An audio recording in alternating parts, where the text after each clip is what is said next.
Cape Town City FC are on the brink of parting ways with veteran midfield duo Tulani Serrero and Kamohelo Mokocho, while goalkeeper Ayanda Elson Sitole has already exited the club.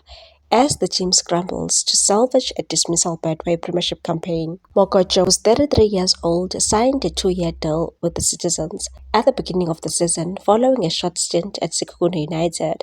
Despite showing early promise, making 13 starts and 6 substitute appearances in all competitions, his stay in the mother city now appears uncertain. Sources close to the club have confirmed that discussions over an early termination of his contract are underway, which could see him leave before season's end. Serrero, who returned to South African football in February after a decade abroad, has struggled to make an impact.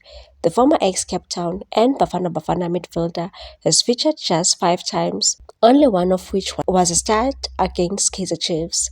The 34-year-old signed a short-term deal until the end of the current campaign, with an option to extend. However, indications are that the club may opt to pay out the remainder of his contract and release him early. Both Serrero and Mokocho were brought in to add experience and leadership to a struggling squad, but their presence has done little to change the club's fortunes.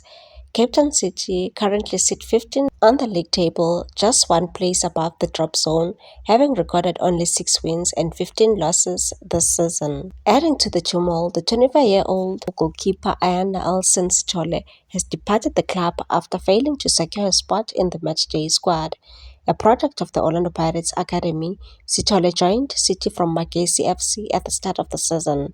However, much like his time at Magesi, where he played second fiddle to Elvis Chipazizi and made just 3 appearances, he found opportunities hard to come by in Cape Town City. Exodus of senior players comes as the Citizens attempt to reshape their squad and avoid the drop. With time quickly running out, the pressure is mounting on head coach Eric Tinkler and management team to find solutions as the end of the season approaches. Please like, comment, share, and subscribe for more sports news.